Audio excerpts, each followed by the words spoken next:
The David Pakman Show at davidpakman.com. Welcome to the bonus show. Big news from Starbucks, which I've not been to, not for as long as I haven't been to a McDonald's or a Burger King, but close. It's been probably, maybe 8 years since I've been to a Starbucks. And it's not over any health or ethical reasons. You just don't think it's a good value. Yeah, I mean, it's just their whole thing is they were always known for like the super burnt up dark roast coffee. Oh, yeah. And it's just not my thing. And in general, I like to support local coffee shops. That's you don't like the Frappuccino extra with whipped cream and I don't know what else. A venti mocha frap with 3 shots of clementine syrup and whatever else. No, it's not my thing. It's not my thing. Anyway, Starbucks is adding some perks for its employees in the wake of the U.S. tax cuts. They've announced wage increases and one-time bonuses in the form of stock grants. And several dozen other companies have done this. They're also going to expand paid sick leave and parental leave for new dads. They're adding that. And that's a smaller list of companies that are doing that. And Disney also said that they're going to invest $50 million in tuition benefits for hourly employees, in addition to one-time bonuses. So the right is making a huge deal out of this, saying, look, companies are already doing this stuff because of the tax cuts. And what you have to remember is that 100% of these corporations got these tax cuts, and something like 0.000 whatever, right? This small fraction of companies are making these changes. So I think it's great that companies are deciding to do these things. By and large, most companies are not doing things for employees because of the tax cuts. It's money that's going to filter up to executives and to shareholders.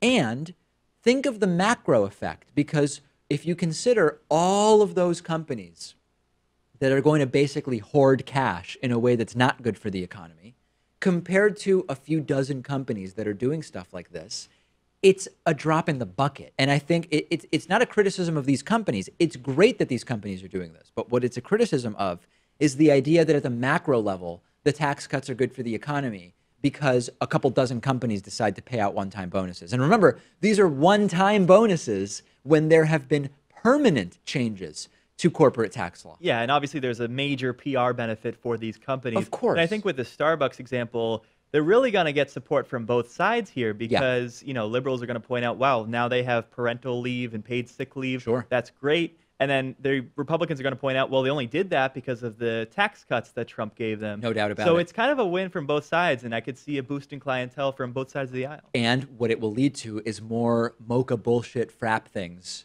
all over the streets, and that is something that we should all be against. No, I want to be really clear. I am not criticizing the companies. The companies they've said, listen, we now have a lot of years, many years, during which we are going to be able to have more money. Let's do some one-time changes, which again, you pay for it once and then that's it. And then some of these are ongoing benefits, but for them, it's still going to be profitable. They've calculated. They're not going to pay out all the extra money that they're going to keep. They're paying out a fraction of it. It's great that they're doing it, but they're doing it for PR and they're still going to come out ahead financially.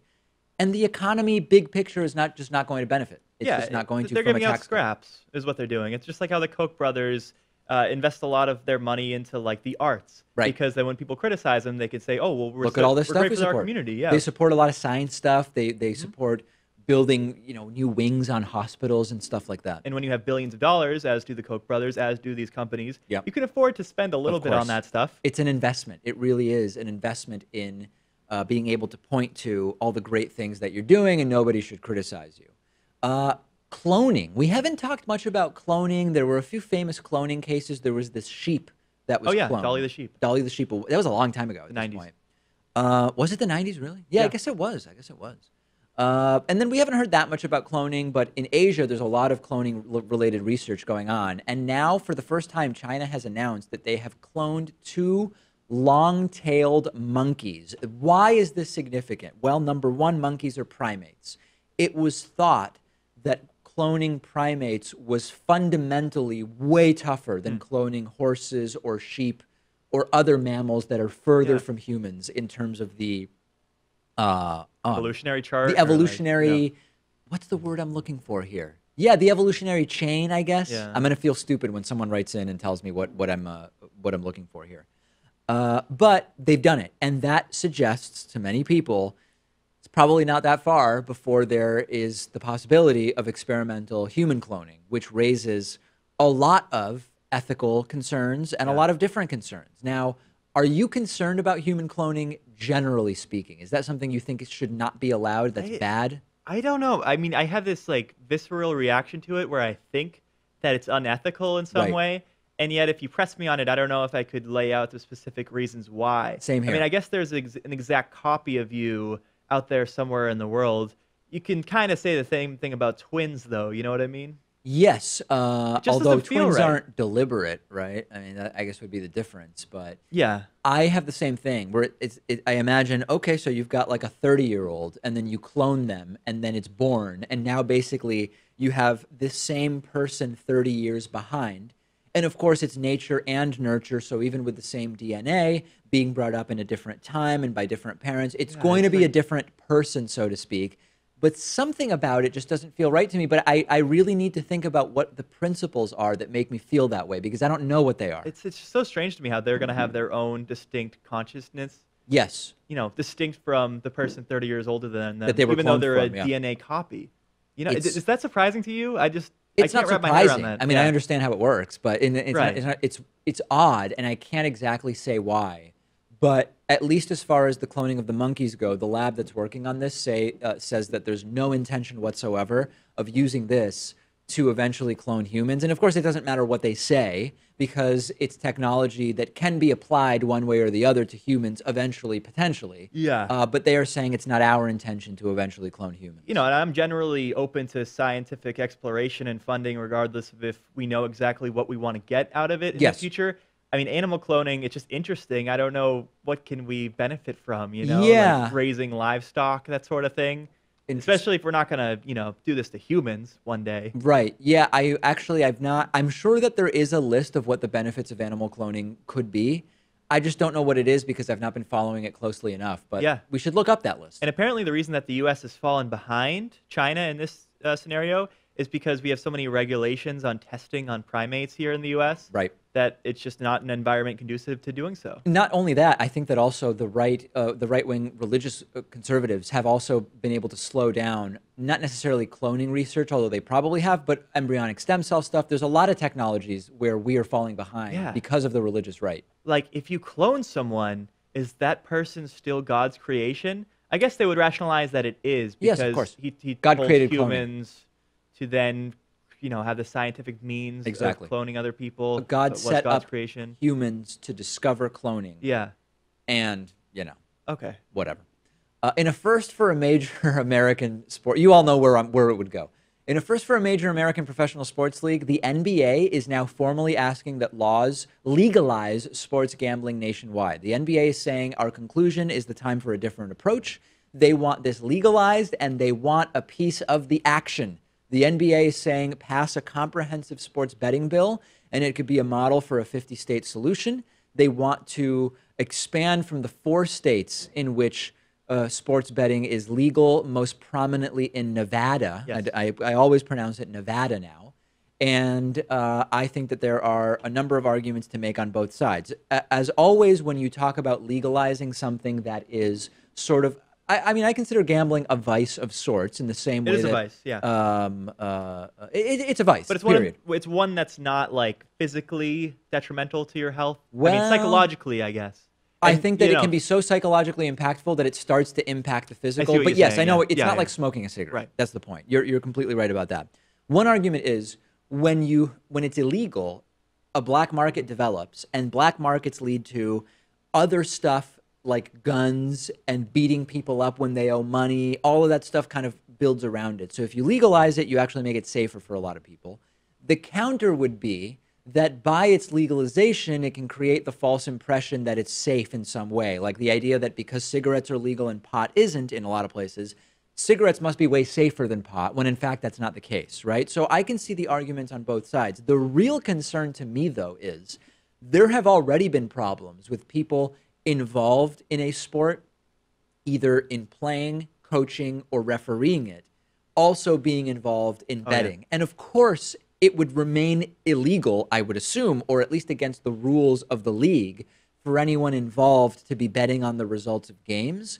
But that's where a lot of my concern would be. Once you have the NBA sort of wrapped up in the profits and supporting it, you also would have incentives to try to influence the result of game. I mean, I don't know. I have some initial concerns about this. I don't know if there would be such a drastic difference, though, or an incentive for, you know, these referees and coaches to start gambling more. Like they can already do it illegally if they want. In some states, yeah, and fantasy sports is legal across the country because of some bizarre loophole in the system and how these laws are written. Yep. That's why, like, FanDuel and what's the other one, DraftKings have taken off in the way that they have. Yes, indeed. You know, you gotta be concerned, I guess, whenever you like legalize one of these vices or expand it. Yeah. So I think that's warranted. I do think that the possibility of deflating a black market that brings with it lots of negative externalities is interesting. I do think that is interesting, but I would want to read more about exactly how the proposal would work. And I wonder if other of the major sports leagues will follow suit and say we also want this done. I think they probably will. And you're not so much of a betting or a gambling man, are you? No. I used to play online poker. Yeah. And I think I bought in, you know, like with $50 or $100 or something when I was like 20, or if that's illegal, then certainly when I was 21. But I think it's 18 plus. And the laws have changed around that. But no, I mean, I think that I do think if I got into regular poker play again, I might become sort of addicted to it. Like I'm not really sure. Right. I never had a problem with it, but I can tell that there's something interesting about this. I do play in a monthly crypto poker game here in Boston, and in fact, I'm playing in one this evening, and that's basically where people that are involved in cryptocurrency play poker, and you buy in with cryptocurrency, and people chat about different crypto-related stuff they're doing. But it's the one thing I do, and I find myself more interested in the conversation than the poker. But other than that, I really don't gamble. I go to Vegas twice a year for a conference and never even bet $10 on blackjack. Yeah, I mean, I'm not gonna like play the slots or buy a scratch ticket because that's completely up to chance. Yeah. What I would do is, you know, play poker around a table with some friends over a small amount of money, and I think that's because, you know, the result is at least somewhat in my hands based on my own skill and strategy. To some degree, yeah. And I would also consider betting on sports to some small degree, not because I have any control over the fate of the outcome, but because it just makes the game more interesting, right? I mean, if you think about like a championship football game, for example, your heart's into it, your emotions are running high. Yes. If you have some money on the game, I think that would, you know. A lot of people make that case that sports becomes way more interesting. I do find like the sport in Vegas, sometimes I'll see places where people are just sitting in front of a bunch of TVs betting on sports, and it seems so depressing. And when I was at that wedding in October in Arizona, one of the people that went to the wedding flew out early and went to Vegas and then drove down to Arizona where the wedding was. And he said, I basically just bet on sports. And the way he described it just seemed so depressing, just sitting there betting and watching all sorts of different games on 100 TVs in front of you. Something about it was sad to me. Yeah, a friend of mine told me that he witnessed someone at a bar who bet $12,000 on the Conor McGregor-Floyd Mayweather fight. Right. And, of course, they bet on the person who ended up losing. So that person's life changed forever, and not for the better.